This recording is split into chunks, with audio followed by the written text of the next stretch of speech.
Isang magandang araw po sa inyong lahat, mga minamahal kong mga kapatid sa Panginoon. Ito po ang inyong lingkod, si Pastor Ruel Camia po, mula po dito sa Winnipeg, Manitoba, Canada. Bumabati po sa inyo ng isang magandang araw. Ang pagpapala at biyaya nawa ng Panginoon ang maranasan ng bawat isa sa atin, hindi lang ngayon, kundi sa mga susunod pang panahon ng ating mga buhay. God bless po sa inyong lahat. Araw po ng Lunes. Ano na ba ho ngayon? I think August 5 na ho ba? hindi ko na matandaan kung anong petsa, pero ngayon po ay araw po ng Lunes, holiday po dito sa Manitoba o sa Canada.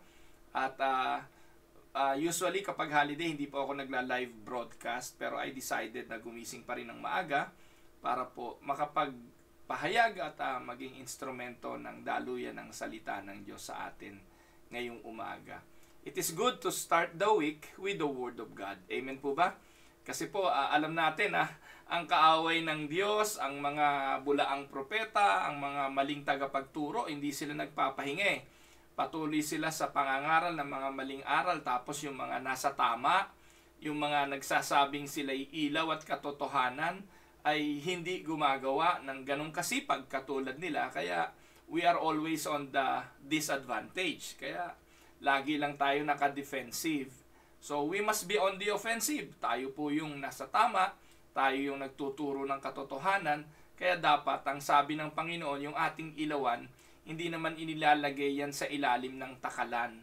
Hindi po yan itinatago. Dapat po ay laging ipinapahayag ang kanyang mga salita.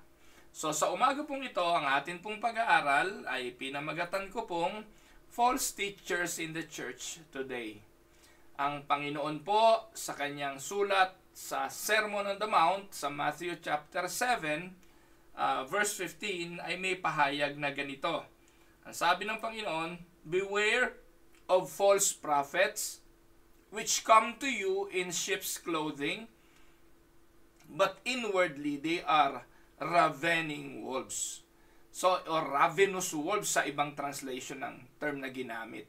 So, dito po, ipinapaalala po rito ng Panginoong Hesus mismo sa kanyang salita na time will come and we need to be aware na lilitaw sa gitna ninyo, ang sabi ng Panginoon. Come to you not like what the movie are portraying, na isang mapulang lalaki na may sungay, na merong mahabang tinidor na pangsaksak, na nanlilisik ang mata. Hindi po ganoon. No po? Itong mga propetang binabanggit dito, they will come to you like a sheep. Ano ba yung sheep? Yung tupa ay maamo, yung tupa ay mukhang walang malay, yung tupa ay hindi mapaminsala, hindi po siya katulad ng mga ibang predator. Ang tupa ay commonly ay prey ng mga mapamuksang hayop at ng mga predator. At ganito ro inilalarawan ng Panginoon ang darating na mga false prophets. Sila will come to you like sheeps. They look like sheeps. They wear the clothing of the sheeps. But inwardly, sila ay mga mapamuksang lobo. So false prophets were not new sa Israel. And as long as God has had true prophets, Satan has had false prophets also. And they are seen from the earliest times of redemptive history. Mula pa ho ang Biblia ay natala, mula pa nang ang unang tao ay nilikha, nandun na rin po yung mga nagiging dahilan at instrumento ng kamalian at ng kasinungalingan. In fact, in the book of Deuteronomy, gusto ko pong basahin natin ito. Ito ang paalala ng Diyos kay Moses. And even Moses said this. Sabi po ni Moses, "If a prophet or a dreamer of dreams arises among you and gives you a sign or a wonder, and the sign or the wonder comes true concerning which he spoke to you, saying, 'Let us go after other gods, whom you have not known, and let us serve them,' you shall not listen to the words of that prophet or that dreamers of dreams. For the Lord your God is testing you to find out if you love the Lord your God with all your heart and with all your soul. You shall follow the Lord your God and fear him, and you shall keep his commandments. Listen to his voice, serve him, and cling to him. But that prophet or that dreamer of dreams shall be put to death, because he has counseled rebellion against the Lord your God. So ito po yung paalala ni Moses sa bansang Israel. Kung meron mang magsasabi sa inyo ng mga panag-inip, manghuhula tungkol sa inyong panag-inip, magbibigay ng interpretasyon sa inyong mga panag-inip, at kahit magkatotoo yung kanyang sinabi, mag-ingat kayo, huwag nyo silang pakinggan. Ito'y pagsubok lang ng Diyos kung talagang mahal nyo siya ng buong puso at ng buong kaluluwa. Sa panahon natin ngayon, marami yung ganyan, no? Bakit ba sumikat si Madam Auring, yung si Baldwin, at kung sino-sino pang mga naglilitawan ngayon, noong pamang araw, sina Nostradamus, walang binabantayan ng tao, kundi yung fulfillment ng kanilang mga sinabing mga hula. Pero ang sabi ng Bible, kahit matupad yang mga yan, mangagsiingat kayo. So elsewhere in the Old Testament, God told not only Moses but even the prophet na mag-ingat sa mga bagay na ito. In fact, sa Jeremiah 14 verse 14, ano po ang sabi? The prophets are prophesying falsehood in my name. So ang sabi ni Jeremiah, ginagamit ng mga false prophet na ito ang pangalan ng Panginoon. I have neither sent them, nor commanded them, nor spoken to them. They are prophesying to you a false vision, divination, futility, and the deception of their own minds. So, eto na po yung hula. Nasabi ay maglilitawan yung mga propetang yan, magsasabi sila ng mga propesiya, ng vision, ng divination, at kung ano-ano pa. So, yan po ang sabi sa panahon ni Jeremiah. So, maging sa panahon ni Zechariah, if you look at Zechariah 11:16, ang sabi po dyan, For behold, I am going to raise up a shepherd in the land who will not care for the perishing, seek the scattered, heal the broken, or sustain the one standing, but will devour the flesh of the fat sheep and tear off the hoofs. Ano pong ibig sabihin nito? So, pahihintulutan ng Diyos, ang sabi niya rito sa aklat ng Zechariah, the Lord would judge His people sa panong paraan? By sending them, what? False prophet. And He warned the prophet Zechariah about this. Sabihin mo sa mga tao, sa katigasan ng kanilang mga ulo, sa rebellion nila sa akin, I will send them false prophets. Padadalang ko sila ng shepherd na hindi magmamalasakit. Shepherd na magpaparusa, magkakalat, sisira sa inyo. Yun ang sabi. Kaya, ito naman yung paboritong ginagamit ng mga alagad ni Ed Lapis para patunayan na si Yahweh daw ay masamang judge o masamang Diyos. Si Yahweh daw ay mapanlupig na Diyos. Si Yahweh daw ang nagpapadala ng false prophet. Yes! At yun ay ginawa ng Diyos for His judgment to Israel. Para parusahan ng Diyos ang Israel. Because we believe in the sovereignty of God, God can do whatever He please. At ang Diyos, pwede niyang gamitin maging si Satanas para matupad yung kanyang palatuntunan at maturuan ang kanyang bayan at ang kanyang mga anak. That is what God did to Job. Hindi naman lingid sa inyo yun. Sino ba ang nagpahintulot kay Satanas na saktan si Job? Si Yahweh. Ngayon, yung Yahweh na yon ay pinasasama nitong si Ed Lapis at ng kanyang mga alipores. Si Yahweh ay isang malupit daw na Diyos at siya daw yung Diyos, siya daw yung John 10:10 na pumupunta, no, para pumuksa, magnakaw at pumatay. Samantalang, alam naman natin na walang iba yun kundi si Satanas yun. But their reference pointed to no other than but Yahweh. Para lang maipasok yung kanilang teaching of dualism na maraming Diyos, may ibang Diyos, hindi lang si Yahweh, kundi si El Elyon. Na in the same manner, pareho lang naman si El Elyon at saka si Yahweh. They are just quoting verses na nagpapakita na ang Diyos ay Diyos na hukom, na ang Diyos ay pumapatay, na ang Diyos ay pumupuksa, na ang Diyos na ito ay nagpaparusa. No? Sino ba ang gumunaw ng buong sanlibutan sa pamamagitan ng tubig? At kung titingnan niyo yun, kalupitan ba yun? Hindi. All those people deserve judgment. And just like in our times, we all deserve the judgment of God. We all deserve the wrath of God. Pero dahil sa kanyang habag, dahil sa kanyang awa, anong ginawa niya? Magliligtas pa rin siya. Sa kabila ng lahat tayo, we deserve hell. But God in His mercy, ay ililigtas pa rin ang kanyang mga pinili para sa kaligtasan. And it is only Him who will decide on that. Katulad din nung time ng panahon ni Noah. Pwede nyo masabihin na, napaka-unfair mo naman, Lord. Wala na ba talaga ibang pwede kang iligtas kundi yung pamilya lang ni Noe? Yun lang ba ang pinili mo? Well, yun po ang nakasulat sa Biblia, yun po ang nakatala sa Bible. Sa Sodom and Gomorrah, ginunaw niyang lahat. Ang iniligtas niya lang 3. Yun lang hong pamilya ni Lot. Hindi pa nga sinama yung asawa. So kung makikita po natin mga kapatid, that is how God works. At hindi po yun kalupitan ng Diyos. That is His justice. Kaya huwag kayong magpapaniwala doon sa mga preacher of our time na walang itinuro kundi love, love, love, love, love, love ni Lord. Huwag niyong kakalimutan na ang turo tungkol sa Diyos ay 2 talim. Nagtuturo ng pag-ibig at nagtuturo din ng kanyang justice. At alam po natin na ang ating Diyos ay Diyos ng katuwiran. Hindi niya palalampasin ang kasalanan na hindi pinaparusahan. At dito po sa aklat na Sekaraya, we are told that He are capable of raising bad shepherd. Raise up a shepherd in the land who will not care for the perishing. Pinapayagan po yan ng Diyos. Katulad din ng pagpayag ng Diyos kay Satanas na gawin ang lahat kay Job. Pero alam ng Panginoon na hindi magtatagumpay si Satanas because He knows Job more than anyone else.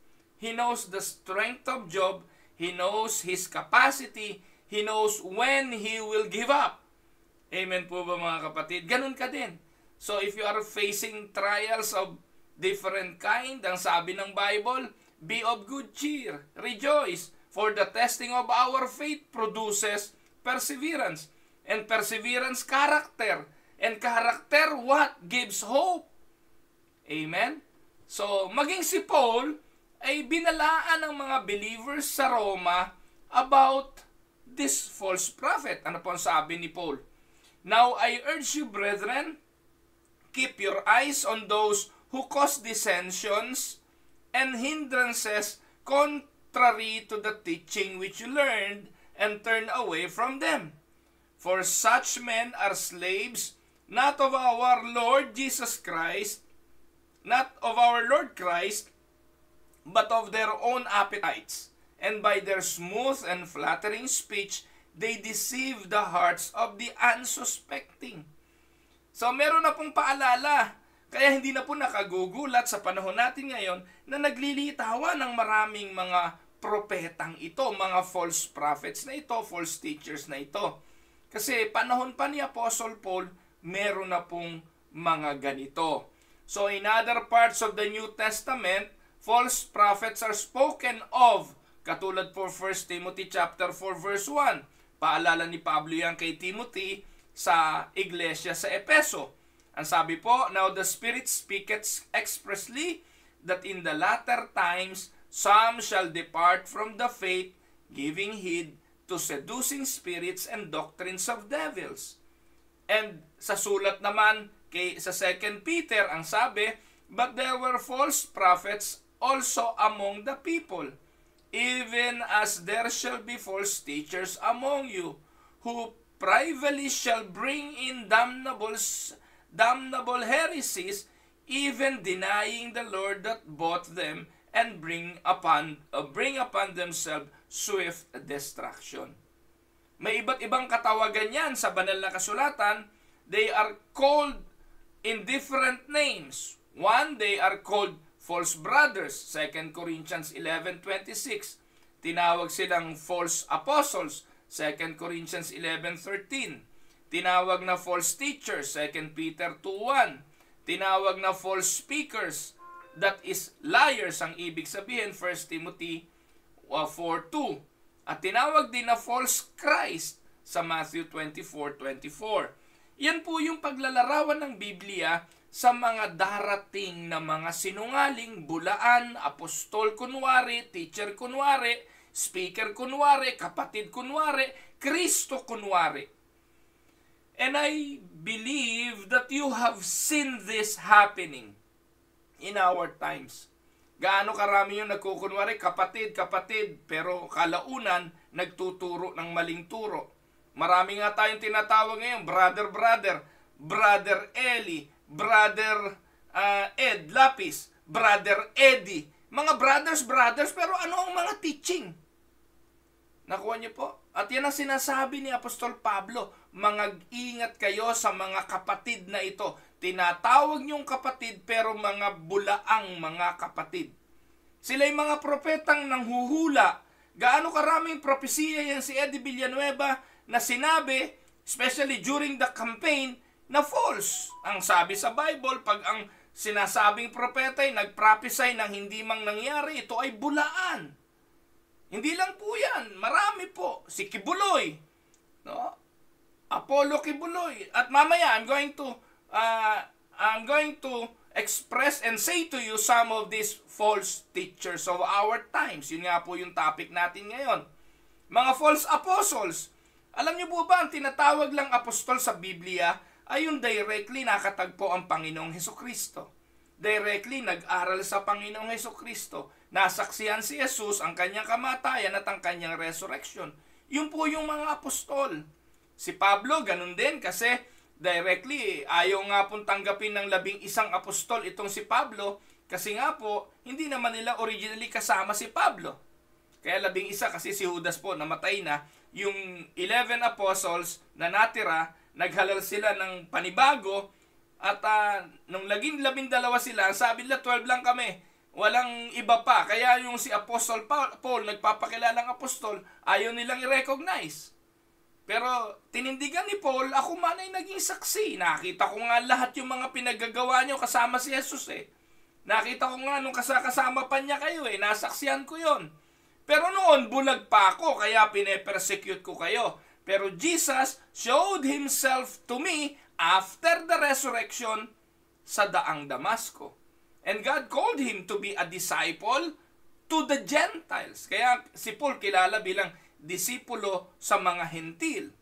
So, yun po yun. Po. Pero sa panahon natin yun, wala nang apostol. Kaya si Apostol Feriol, bulaang apostol po yan. Ngayon, yung anak niya naman, ang apostol, those are false apostles.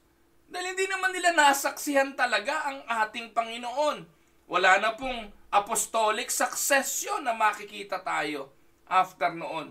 Wala na tayong makikita sa sulat ni Apostol Pablo na mga sumunod na tinawag pang mga apostol. Ang makikita natin sa historical church ay mga pastors na, bishop na, mga deacons and elders, pero wala nang apostles.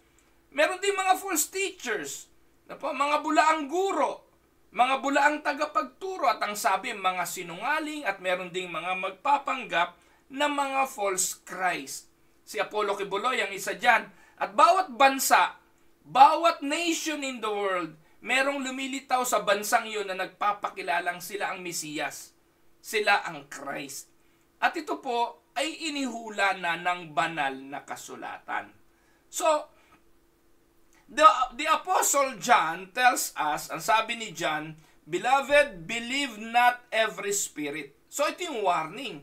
Hindi palibasa, nagsasabing sila'y ganito, sila'y ganoon, ang huhula at natutupad yung hula, wag natin agad paniwalaan. Believe not every spirit, but try the spirits whether they are of God. Because many false prophets are gone out into the world. So maging ako na nagtuturo ngayon, kayo na nakikinig, magsuri kayo. Buksan ninyo ang Biblia, tingnan ninyo kung ang mga ipinapangaral ko ay ito talaga ang nakasulat sa banal na kasulatan. Huwag kayong magpadaya. Dahil ang nakataya rito mga kapatid ay ang inyong mga buhay espiritual. Si Apostol Pablo sa kanyang huling sulat sa Epeso, in the book of Acts chapter 20, ganito ang kanyang sinabi, "For I know this, that after my departing," pag alis niya, sabi niya, "grievous wolves enter in among you, not sparing the flock." Ito yung pangamba ng lahat ng pastor. Ito ang pangamba ng lahat ng nagtuturo ng katotohanan, na kapag sila'y nawala, baka mapasukan ng mga lobo na magkukunwaring mga tupa na mangangaral sa loob ng flock, at baka pati na ang flock ng Diyos ay mapinsala. Kaya sa verse 30 ang sabi niya, also of your own selves shall men arise, speaking perverse things to draw away disciples after them. Therefore watch and remember that my space of 3 years I cease not to warn everyone night and day with tears. Sa 3 taon na pananatili ko sa inyo, sa pagsama ko sa inyo, sa pagtuturo ko sa inyo, in the space of 3 years, hindi ako tumigil sa paalala. Yung po ang lagi na sinasabi ni Apostle Paul. And also that is my warning to the people, to the listeners, to the brothers and sisters. Huwag po kayo pumayag na madaya kayo at maloko. Kaya kung sa tingin nyo, mamaya sa pagbibigay natin ng mga deskripsyon ng mga bulaang gurong ito, naandun ka sa simbahang ganun at kahawig ng sinasabi ko. May panahon pa para layasan mo ito at nang ikay makalaya sa mga tinatawag na pagkagapos ng mga mapamuksang mga false teachers na ito. And the warning of Matthew 7:15 says, beware. The word beware in Matthew 7:15 is not a call simply to notice or sense something, but to be on guard against it because it is so harmful. Hindi lang po just simpleng tingnan nyo, hanapin ninyo, kung masaksihan ninyo at nakita ninyo, at least alam nyo kung nasaan yung mga bulaang yan. Hindi. Ang sinabi po rito sa Matthew 7:15 ng ating Panginoon ay call to be on guard. Pag nakita nyo kung sino ang mga bulaang ito, kung nakita nyo kung sino yung mga nagtuturo ng kasinungalingan, bantayan nyo yung mga yan. Na huwag ninyong hayaan na yung kanilang turo makapasok sa inyo. Katulad ng ginawa ni Ed Lapis, katulad ng ginawa ni Rolando Garcia, na walang kamalay-malay yung mga tao. Kasi all throughout yung evangelical movement, akala nila si Ed Lapis ay matino. Noon pa man yan, laging kinukonsulta si Kuya Ed. Laging kay Kuya Ed. Yung mga politicians, kinukonsulta sila. Pagdating sa relihiyon, sila ang mga sikat kasi sila ang nasa social media. Sila po yung maraming followers. Pero huwag niyong kakalimutan, lilitaw at lilitaw ko anong nasa loob nila. Lilitaw at lilitaw ko anong pinaniniwalaan nila at kung anong mga pinagtututuro nila. It is not even the gospel. Yes, aaminin ko, Ed Lapis is good on practical things. Pero those are non-essential things. The most essential is how you view God and how you present God of the Scripture to the people of today. At lumitaw na yun. Napakasatel ng ginawa nila. Ang mabigat, sino pa ang kakalas? Sino pa ang aayaw? Yung marami nang nai-invest? Yung marami ng panahong naigugol? Konting bola-bola lang ay uupurin yung mga taong yun doon. Hindi yun aalis doon. Mananatili silang naninindigan sa day by day at kay Ed Lapis sa kabila ng inilantad na ang kanilang mga katuruan. Yung iba nga nakikita ko pinagtatanggol pa mga Ed Lapis warrior sa Facebook. At yung PCEC, no? Philippine Council of Evangelical Churches, natatawa ako doon sa inilabas na pahayag ng PCEC. No, ano nilabas ng PCEC? Sa nangyaring mga bagay na ito, ano sabi nila? Pag-aaralan namin Ipinakita na nga sa inyo ni Ed Lapis kung ano yung teaching niya. Pag-aaralan nyo ba? Gaano katagal kayong mag-aaral pa? Para hindi nyo warningan ang mga evangelicals na si Ed Lapis ay nagtuturo ng kulto. Buti pa DCAS sa inyo eh. Pinagkakakitaan nila yon. Kumikita sila sa broadcast ni Ed Lapis, pero they decided to stop the broadcast kahit mawalan sila ng kita dahil alam nila Ed Lapis is teaching heretic.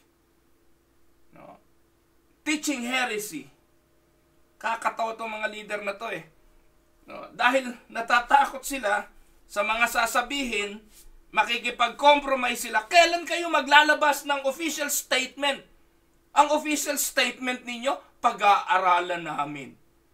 Kakatawa itong mga leader na to. Kaya kung hindi kayo nyo kayang manindigan at hindi kayo makapaglabas kung sino ang nasa katotohanan at kung sino nasa kasinungalingan, sino nagtuturo ng tama, sino ang nasa wolves in sheep clothing, magsialis na kayo sa mga posisyon nyo. Wala kayong karapatan na mag-ingat at magtanggol sa mga simbahan, sa mga pinaggagawa nyo. Sana marinig ito ng mga nasa PCEC. No? Send it to them. Wala kayong mga backbone para antimano agad, mawarningan ng mga tao. Alam naman ninyo ito nun pa. But you are not saying anything. Tahimik kayo. Dahil mga kapanalig, kaibigan, dahil malaking grupo, natatakot kayo. Anong kaibahan ninyo sa mga politicians of today? Na kung sino ang may pakinabang, kung sino ka nakikinabag, dun ka. Sa kabila ng alam mo na mali at corrupt ang mga ginagawa. It's all the same. Nakakalungkot, pero it is not just a warning against false prophets, but even to those leaders na nagsasabing sila'y nasa faith, pero walang backbone para manindigan kung saan ang katotohanan. False teachers are in the church today. And there's so many. Tingnan natin at kung ano-ano ang mga false teachers na ito at ano-ano ang mga katawagan sa kanila. Ang unang tawag po sa mga false teachers of today ay heretic. Ito pong word na heretic is the most prominent and perhaps the most dangerous of all false teachers. Kasi nga po heretic. Ano ba ibig sabihin ng heretic? Ang heretic is the person who teaches what blatantly contradict the scripture. Pero tingnan po muna natin yung warning ni Peter before we go to the definition of heresy o yung sino ba yung mga heretic na yan. Sabi po ni Peter, 2 Peter 2:1, "But false prophets also arose among the people, just as there will be false teachers among you, who will secretly bring in destructive heresies, even denying the master who bought them, bringing upon themselves swift destruction." Now, i-define natin. Sino yung heretic? Sabi nga, ito ro yung prominent and perhaps most dangerous teachers of our time. Ang mga heretic are the persons or is the persons who teaches what blatantly contradicts an essential teaching of the Christian faith. He is a gregarious figure, meaning kilalang figure, sikat na figure, prominent na figure, a natural leader teaching just enough truth to mask his deadly error. Di ba ganyan-ganyan ang ginawa ni Ed Lapis? Yung mga pastor nga, kinilala pa siyang guro at teacher dahil nagturo siya ng kaliwanagan. Nakalaunan pala itong kaliwanagan nito ay kadiliman. Hello? Yung mga nag-aral sa kaliwanagan, ipagtatapon nyo na yung mga notebook at book ninyong nakuha nyo kay Ed Lapis. Alam nyo naman yan eh. Noon pa naman alam nyo yan eh. Pero gaano karami ang nabolan yan? Kasi prominent. Kasi sikat. Yung testimony ni Ed Lapis eh. Wala pong counsel yan si Ed Lapis. Wala pong nasusunod yan, kundi siya lang. Walang mga tao sa likod niya na namamahala ng finances, siya lahat yan.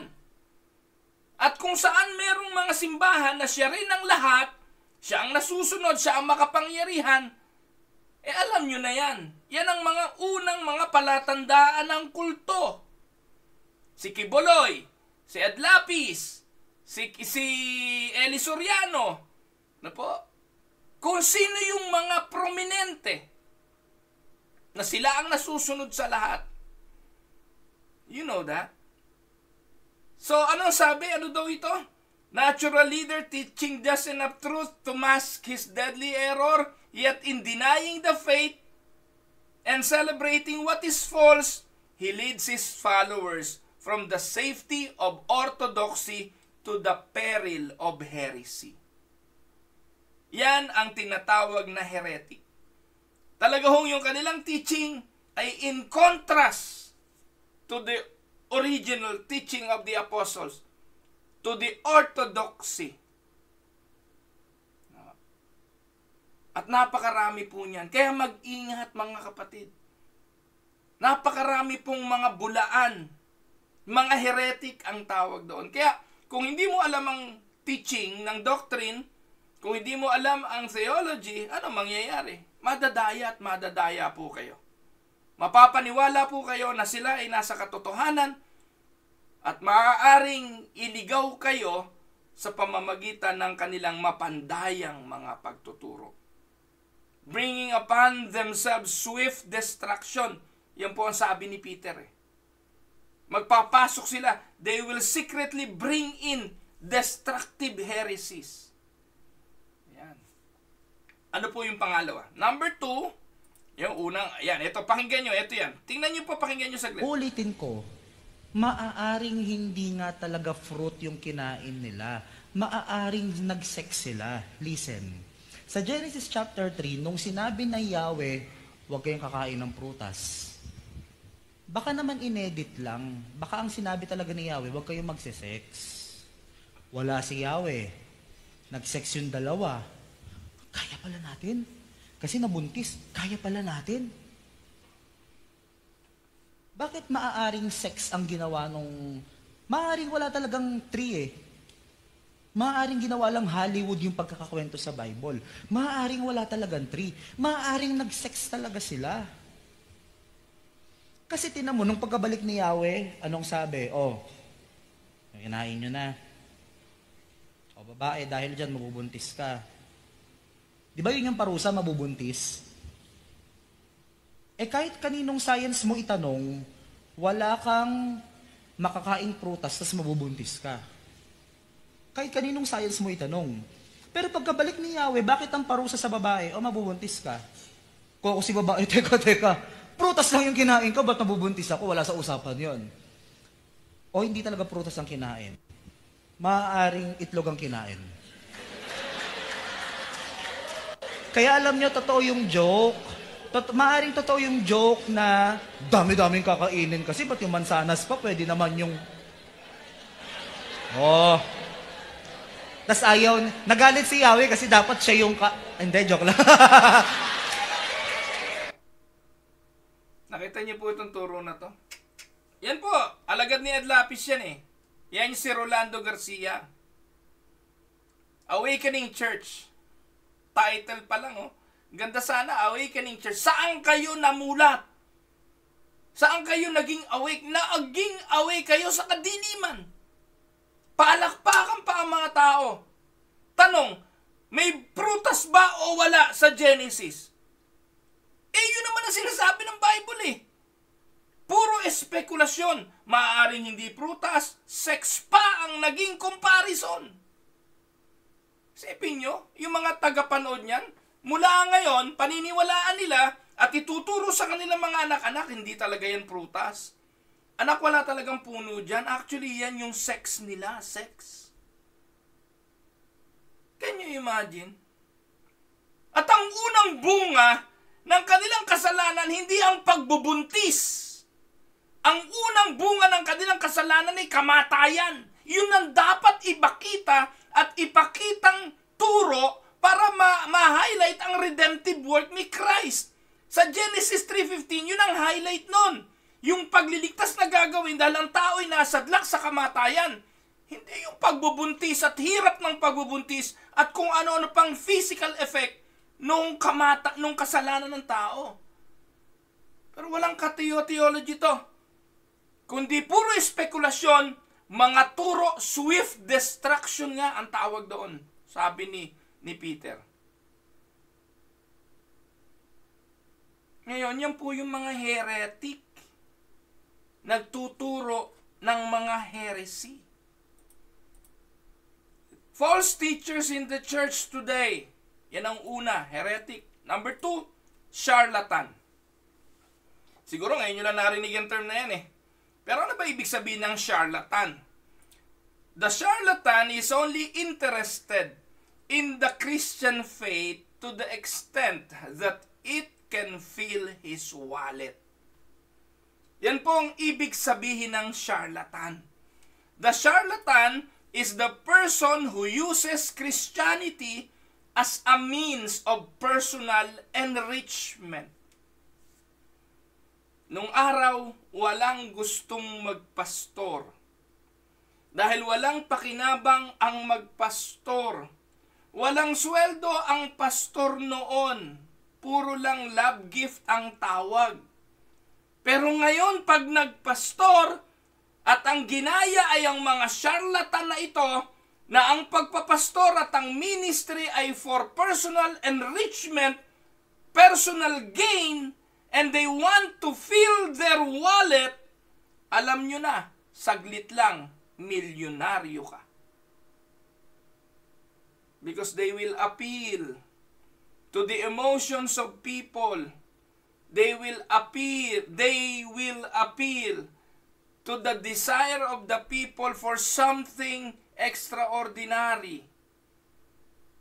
And the Apostle Paul in 1 Timothy 6:3-5 says,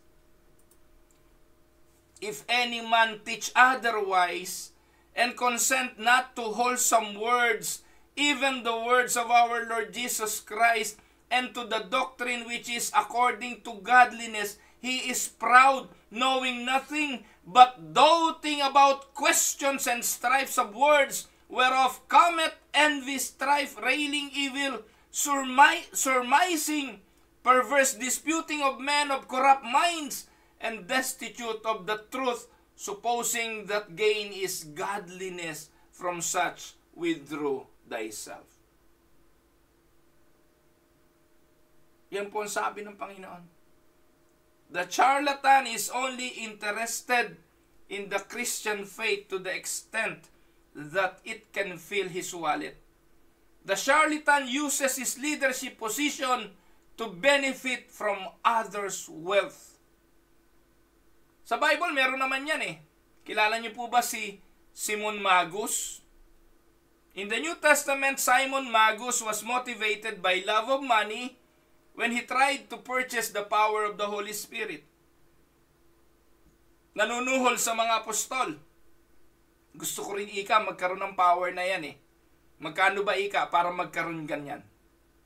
So he purchased the power of the Holy Spirit sa pag-aakala na pwede niya itong makuha na parang anting-anting lang. Si Simon Magus ay isang tao na kinukonsider na charlatan. Gagamitin niya yung power of the Holy Spirit, yung miracle working power of God, para saan? Sa personal gain. And since him, the charlatan, has appeared in many forms, they always seek prominence in the church so that they can live an extravagant life.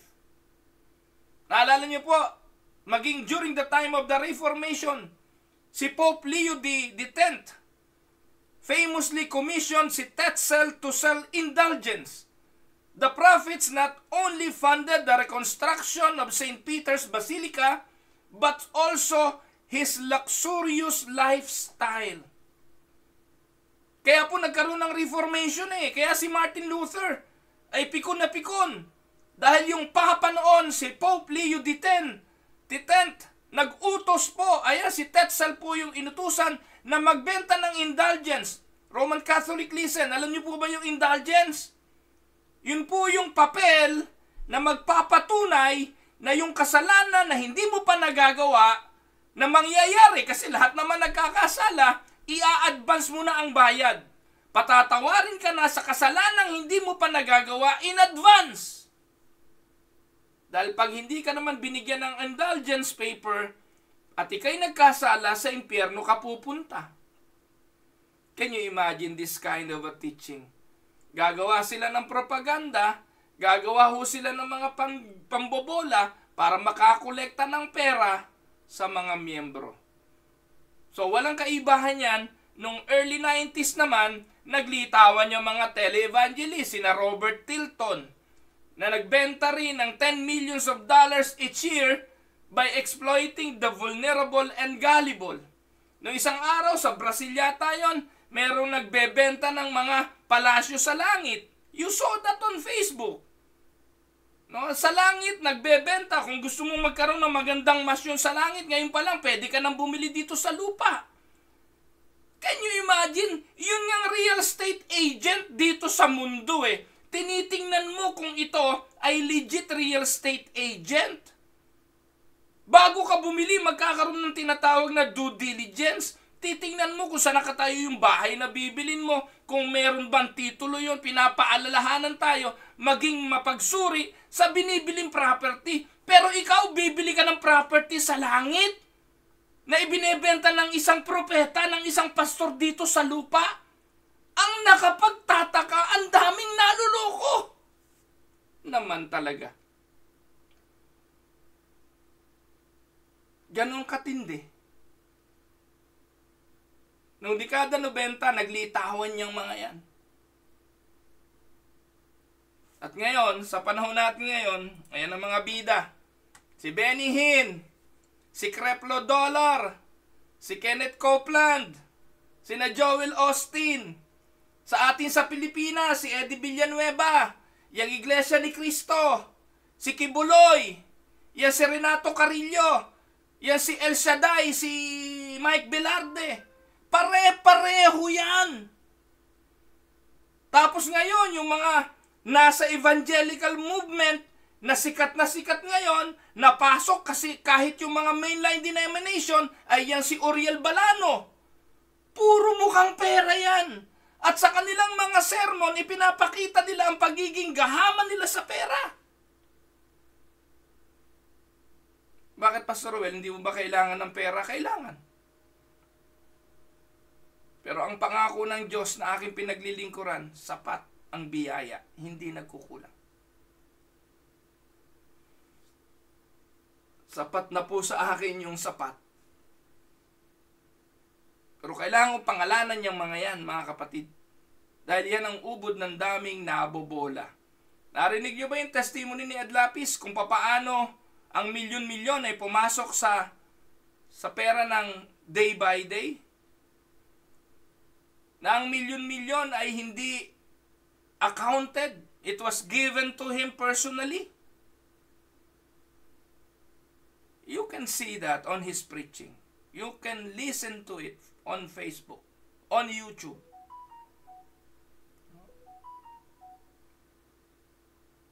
Kaya mga kapatid, nakakalungkot. Galit na galit po kayo noon sa mga Roman Catholic priest. Kasi ang pinakamaraming pera sa Pilipinas, mga kapatid, hindi po yung mga Tan, Lusyutan, mga Chinese. Hindi po yan. Hindi po itinatala kung sino ang pinakamayaman sa Pilipinas. Yung totoong pinakamayaman, walang iba kundi ang Roman Catholic Church.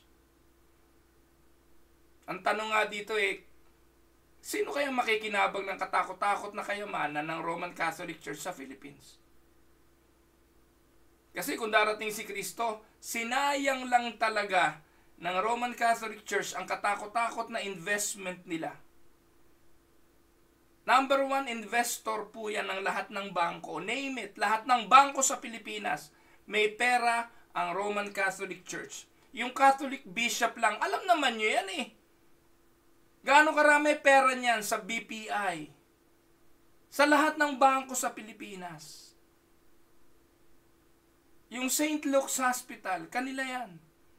Yung mga naglalakihang paaralan, kanila yan. Ang tanong, ikaw na Roman Catholic member, makakapasok ka ba sa hospital ng walang down payment? Makakalabas ka ba nang hindi ka nagbabayad? Sa mga school ng Roman Catholic Church, makapapasok ka ba nang hindi ka nagbabayad ng tuition fee? Pare-parehas naman yan. Sa JIL, katakot-takot eskwelahan yan. Libre ba? Sa Erie College ng Iglesia ni Manalo, libre ba? Hindi. Lahat ho yan hanap buhay na. Lahat yan negosyo na. Kaya, kunwari lang yan relihiyon. Kunwari yan libre. Kunwari yan magbibigay kayo ng donasyon. Pero lahat yan, pakikinabangan yan ng ilan.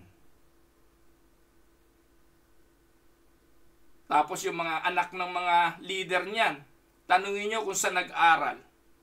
Yung mga anak ni Eddie Villanueva, tanungin nyo kung sa JIL school ba nag-aral yung mga yan. Hindi. Yung mga anak ni Manalo, nag-aral ba sa Erie? Erie nga ba yun? O New Era College. Hindi. Kaya, kayo na po magsabi mga kapatid, naglipana sa panahon natin ang mga bulaan. So ano-ano daw yan? Teachers of our time, heretic, charlatan, pangatlo, prophet. Sino mga yan? Sa panahon natin, naglilitawan yan. The prophet claims to be gifted by God to speak fresh revelation outside of Scripture. Ito yung mga meron tinatawag na extra revelations. Ito yung may mga prophetic declaration. Ito yung mga magpapatawag ng meeting, maggagather ng maraming mga tao kasi merong prophetic visions ang Diyos sa kanya na hindi nakasulat sa Bible. Merong new revelations at yun ang mga attractive para sa marami. Magbibigay ng mga authoritative words of prediction, authoritative teaching, rebuke, encouragement, etc., etc. In reality though, he is commissioned and empowered by Satan for the purpose of misleading and disrupting Christ's church. At si John, sa 1 John 4:1 ang sabi, Beloved, believe not every spirit, but try the spirits whether they are of God, because many false prophets are gone out into the world. Kaya yung mga propetang yan, madami yan. And one example of that ay si Joseph Smith. Kilala nyo ba yan? Si Joseph Smith, ang founder ng Mormon. Na kiniklaim niya na kinausap siya ng anghel na si Moroni. Inutusan siya ni Moroni na maghukay sa isang lugar at doon nahukay niya yung tinatawag na Book of Mormons.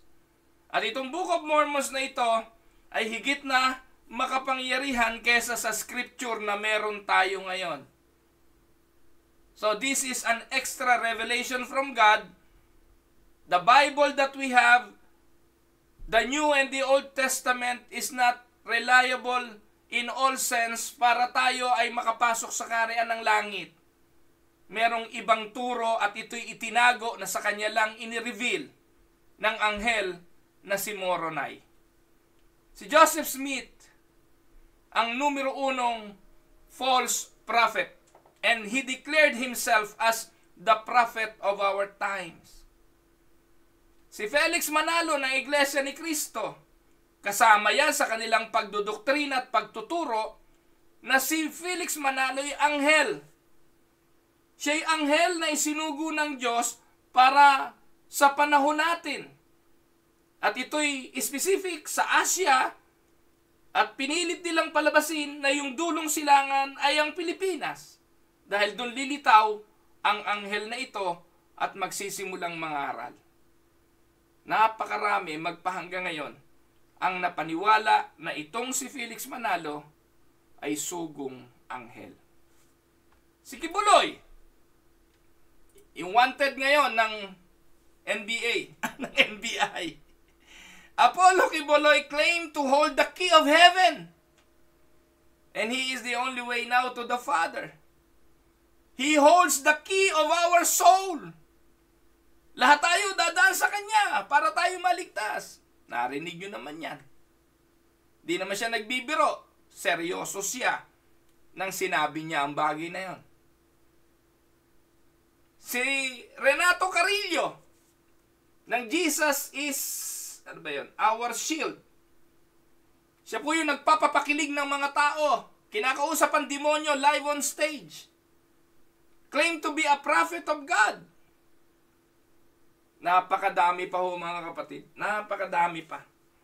At sa panahon natin ngayon, usually mga African, mga Nigerian ang tatapang mag-live on Facebook.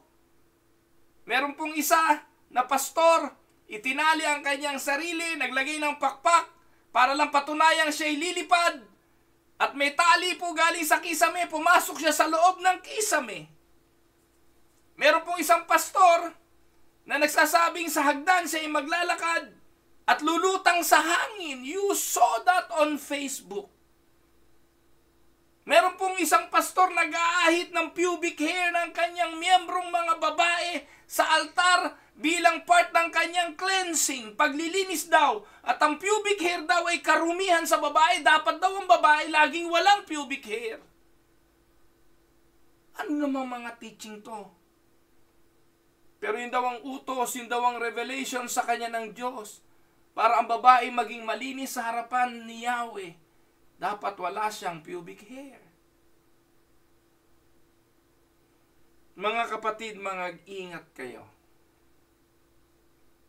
Pero sa panahon ngayon, people don't care.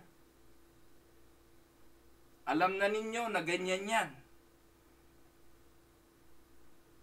Pero ang mga Kristiyano ngayon, they don't care. Yung mga kabataan natin, naliligo pa ng mga miyembro ng mga yan. Pinapapasok pa sa loob ng mga bahay ang mga alagad niyang sina Joseph Smith. Palibasa, yung mga Mormon, magaganda bihis niyan. Dala-dalawa yan, papasok yan. Di ba kayo nagtataka? Talagang ganun sila kasigasig. Papasok sa bahay niyo, tuturuan kayo. Eh tayong mga Pilipino, napaka-colonial mentality, marami tayo niyan eh. Pag ganun dumating eh, puti, maganda bihis, tuloy agad sa bahay natin, pakikinggan natin. Pahihintulutan natin makapangaral. Without us knowing, very subtle, nadaya na tayo, nabola na tayo. Ganon din niya, yung pagdodoktrina ng Iglesia ni Cristo, yung mass evangelization nila. Naka-attend na ba ho kayo ng ganyan? Wala hong gagawin niya mga yan, kundi wasakin lahat ng inyong relihiyon, sisiraan ang inyong mga relihiyon, at palalabasin sila lang yung tamang relihiyon. Sila lang yung Iglesia ni Cristo at ito lang ang maliligtas. Laging ganon. Ganyan ang mga turo, si Kibuloy ganyan din, sila lang, siya lang ang daan. Yang si Renato Carrillo, may extra revelations ang Diyos sa kanya, pare-parehas yan. And yet, sila ang nasa telebisyon. Sila yung may music habang nagsasalita. Nag-freeze daw po ako. Nag-freeze po ba mga kapatid? Tumigil nga po ba ako? Pasensya na po. Hindi ko po makokontrol yan kung nag-freeze nga. Pero yan po, ang mga charlatans, ang mga false prophets. So, false teachers in the church today, 1, the heretic, 2, the charlatan, 3, the prophet, ano pa? Number 4, the abuser. Ano naman yan, pastor? So, the abuser uses his position of leadership to take advantage of other people. Usually, he takes advantage of them to feed his sexual lust, though he may also desire power. Meron ito mga kapatid.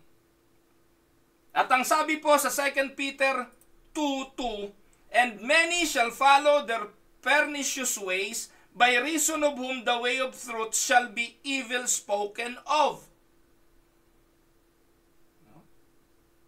For certain people have crept in unnoticed, who long ago were designated for his condemnation. Ungodly people who pervert the grace of our God into sensuality and deny our only Master and Lord Jesus Christ. Jude 1:4. Hindi ko po nailagay pala. Pakidagdag nyo po yung Jude 1:4. Yung pong verse na yun, importante. Ito po yung mga abusers. They claim, The abuser claims he is tending souls. Siya ang tagapag-ingat ng kaluluwa. But his true interest is ravishing bodies. He works his way into women's lives, confidence, homes, and beds. Kilala niyo po ba mga kapatid si Ecleo?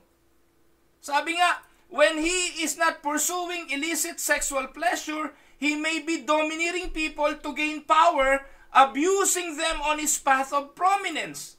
He does this in the name of ministry with the claim of God's anointing. Yan yung mga mapagsamantala. Dito po sa Canada, grabe ho dito mga kapatid. Ang Roman Catholic Church, milyon-milyon ang binabayaran ngayon sa mga pang-aabusong ginawa ng kanilang mga pare sa mga native people ng Canada. Ngayon po natatagpuan yung mga libingan ng mga bata, ng mga tao na inabuso ng mga pare na natagpuan doon sa loob ng residential school na tinatawag. Nung pong araw para makolonize yung mga native dito, ang mga European, ang mga churches ang ginamit. Nagtayo po ang mga simbahan ng residential school. At yung mga residential school na yon, punong-puno ng pang-aabuso sa kanilang mga batang kinukuha sa reserve. Doon sa reservation area. Kukunin yung mga bata, aalisin sa kanilang mga magulang para i-indoctrinate, para turuan. Pero sa kabila ng mga pagtuturo ay ang pang-aabusong kanilang ginagawa. Nakarinig na po ako ng mga testimonies ng mga nagpapatotoo na buhay pa ngayon, matatanda na kung paano sila inabuso ng mga pare. Sexual abuse. Yung mga madre, pang-abusong pisikal, pamamalo to the point na kinamamatay ng mga bata. Grabing mga pang-aabuso. At bunton-bunton ng mga kalansay ng mga namatay. Ngayon, binabayaran nyo na Roman Catholic Church. Sa atin sa Pilipinas, makapangyarihan niya mga yan, walang nakukulong, walang napapersecute. Ngayon, naglitawan, pati yung si Bacani. Naglitawan, may mga anak pala yun, yung Bishop Bacani. Imagine. Mga prominenteng pare na akala mo walang mga kasalanan kung makahatol sa presidente, kung makahatol sa mga politiko pala sa kabila ng kanilang sutana. Ay puro kabulukan din ang pinagagagawa. No wonder Jesus declared them as hypocrites. They are abusers. Panahon pa ni Jose Rizal, may Padre Damaso na nagpapakita ng mga kawalanghiyaan ng mga pari ng simbahan, ng mga pang-abuso, ng mga praile. Alam nyo yan. Nalilingid ba ngayon yan? Gaano karaming baklang pare ang nang-aabuso ng mga bata sa loob ng kumbento? Na maging si Duterte, sinasabi nung siya'y nag-aaral, inabuso siya ng pare. Marami ho yan. Ang tawag po dyan, abusers. And they does this in the name of ministry and with the claim of God's anointing. Si Kibuloy, meron siyang tinatawag na pastoral care, pastoral staff, na sa patotoo ng mga babaeng inabuso niya, naghihintay lang si Kibuloy sa kanyang quarter, sa kanyang tulugan. Papasok ang mga babae doon. May paborito pang bath and body soap o bath and body cologne na ipapahid para mabango, at yun daw ang paborito ni Kibuloy na amoy. Ngayon pag naamoy ko po yung misis ko na, kasi paborito rin ng misis ko yung bath and body, simple lang ho ang misis ko eh. Alam niyo po ba, mura, pinakamura dito yan eh, yung bath and body. Sa Pilipinas siguro mahal nga ho ito eh. Pero dito po, pangkaraniwan lang yon. At ang paborito ng misis ko doon yung amoy yung amoy Japan. Ano ba? Pasensya na kayo. Hindi ako pa matandain eh. At pag ginagamit ng misis ko, naalala ko tuloy si Kibuloy eh. Kasi paborito ni Kibuloy yun, yung ginagamit ng misis ko na Bath and Body Cologne.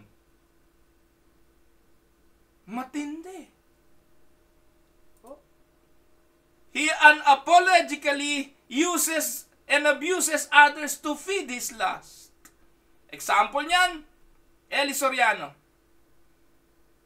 Ayan, ngayon, naglilitawan yung mga video ni Ingkong.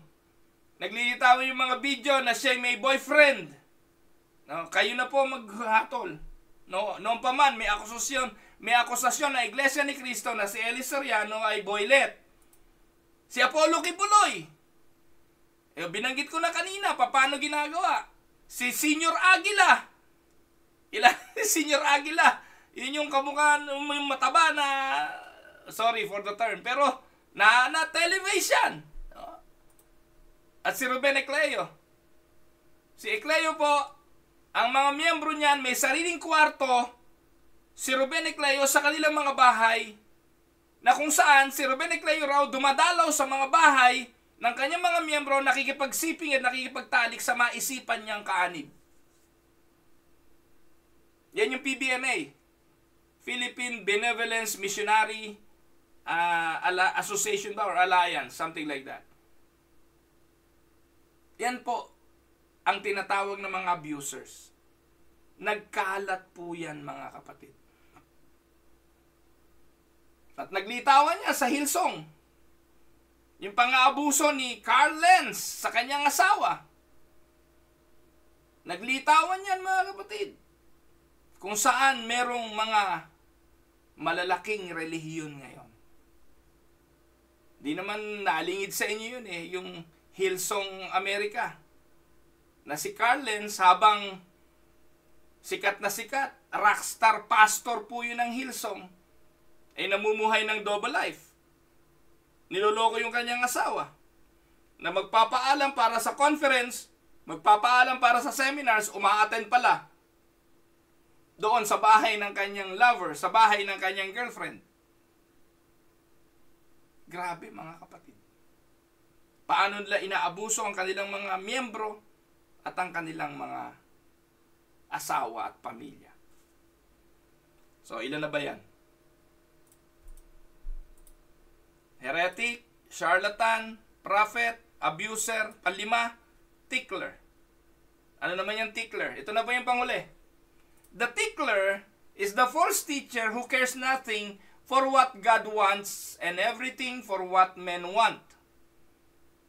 He is the man-pleaser rather than God-pleaser. Yung mga tickler, walang pakialam sa gustong mangyari ng Diyos. Lahat ng kanyang ginagawa ay sa kagustuhan ng tao.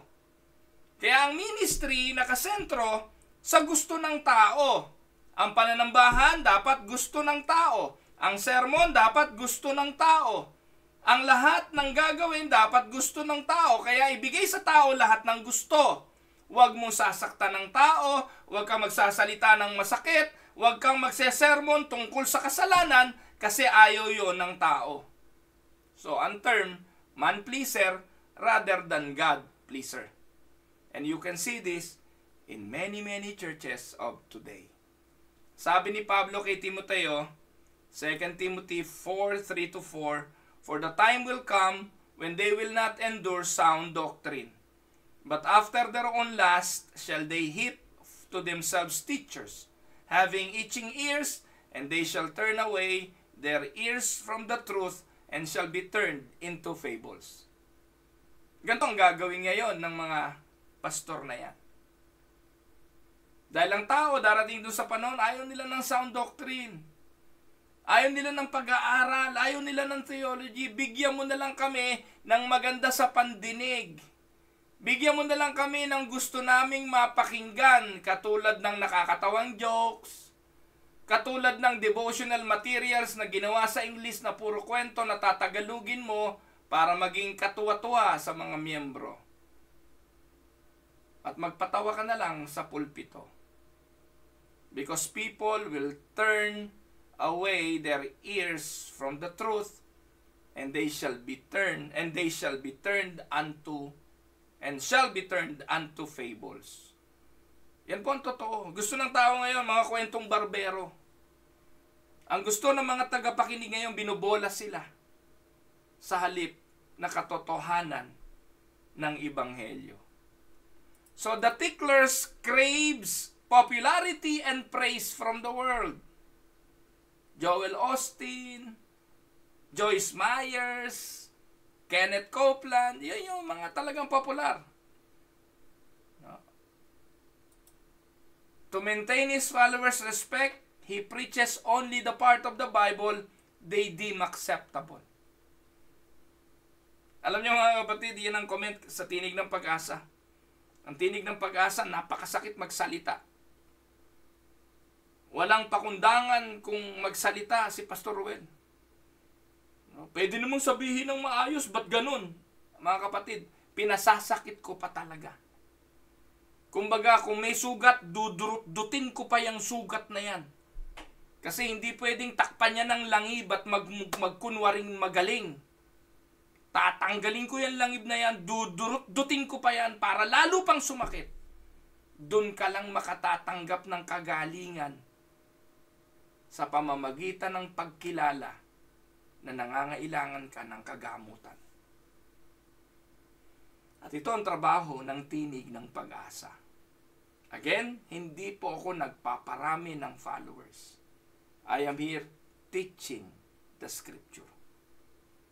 At itong mga ticklers na ito, to maintain followers, walang gagawin yan, kundi magpapatawa, babatiin kayo ng babatiin. Nagbabati rin naman ako, pero ina-acknowledge ko lang yung presence ninyo. Nabati rin ako ng birthday, pero hindi iyon ang malaking porsyon ng pangangaral ko.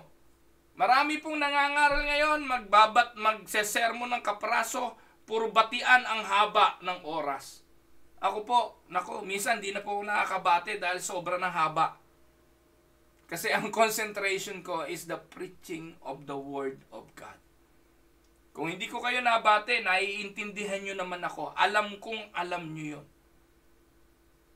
Pero ang importante, mairaos ko po ang pangangaral ng salita ng Diyos na inyong naiintindihan. Therefore, the tickler speaks much of happiness, but little of sin, much of heaven, but nothing of hell. He gives them only what they want to hear. He preaches a partial gospel, which is no gospel at all. The ticklers preaches an empty gospel to pack out church. Kaya, mga kapatid, maging palaisipan sa inyo ito eh. Kapag ang ipinipreach sa inyo, pag Sunday, puro encouragement lang. Encouragement ng encouragement. Aba, ilalago ba kayo kung kayo lagi na lang ini-encourage? Tandaan ninyo, bahagi ng ating paglago ay ang trials, ang persecutions. Bahagi ng ating paglago, kailangan tayong maituwid at kailangan tayong masaktan at masabi kung ano mga bagay na nangyayari sa buhay natin. At ang gagawa lang nun ay ang mga mananampalataya at Kristiyanong pastor na totoo sa kanyang tungkulin ng pangangaral ng Ebanghelyo. Hindi nakikipag-compromise dahil natatakot na yung malaking magbigay ay lumipat ng ibang simbahan. Mga kapatid, ako po ang panuntunan ko sa mundo, panuntunan ko sa ministeryo. I don't care kung masasaktan ka. As long as nasaktan ka dahil sa salita ng Diyos. Amen? Kaya dito po sa Tinig ng Pag-asa, marami nasasaktan dito.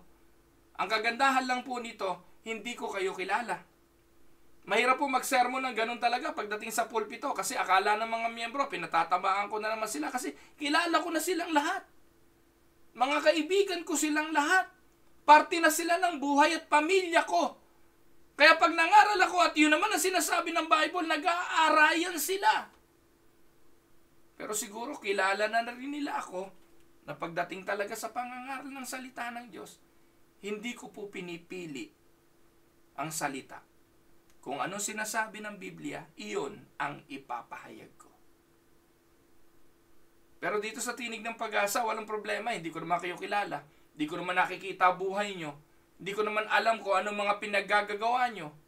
Kaya kung ano man ang sabihin ko rito at sinabi nyo pinatamaan ko kayo, kayo na lang ang nag-isip nun. At siguro kaya kayo tinamaan kasi nga sablay. Kaya nasaktan kayo kasi nga sablay ang mga ginagawa. Lalo na yung mga pastor. Alam nyo naman kung ano ang priority at pangunahing gawain ninyo. And if you are doing something different from what God called you to do, then may it serve as a wake-up call. Baka nga kabilang tayo sa mga bulaang guro at bulaang propetang binabanggit sa ating pag-aaral ngayon. Amen? So mga kapatid, bilang konklusyon, Satan's greatest ambassadors are not pimps, not politicians, or power brokers, but pastors. Satan's greatest ambassadors are pastors. Sorry, kasi pastor din ako. Pero yan po ang totoo. Yung kanyang mga pare do not peddle a different religion but a deadly perversion of the true religion. His troops do not make a full-out frontal assault but work as agents sneaking into the opposing army. Just like Ed Lapis, Rolando Garcia, Kiboloy, Oriel Balano, yung mga pastor na yan, pastor yan. Kenneth Copeland, Benny Hinn, pastor yan. Pero yung mga pastor na yan, ang pinakadelikadong ambasador ni Satanas sa panahon natin ngayon. They carry the scripture. Katulad ni Satanas, ginagamit din ang scripture, pero hindi ang katotohanan ng scripture. Satan's tactics are studied, very clever, predictable, and very effective. Therefore, we must always remain vigilant. Ang paalala ni Jesus, beware of false prophet who come to you in sheep's clothing, but inwardly are ravenous wolves. Amen? Ito po ang inyong lingkod, si Pastor Ruel Camia po. Happy Monday everyone, sa mga magsisimula pa lamang araw, isang magandang araw. Happy holiday dito po sa Canada. Happy long weekend. Enjoy the rest of the day. Yung mga magkakamping pa, yung mga lalabas, magpipiknik, baka ho mainit, mag-ingat po kayo, magpayong. Sa akin nakakita. Pag dito po nakapayong Asian, o kaya Filipino lang na po. Anyway, enjoy the rest of the day. Ito po ang inyong lingkod, si Pastor Ruel Camia, para po sa Tinig ng Pag-asa. Pagpalain kayo ng Panginoon.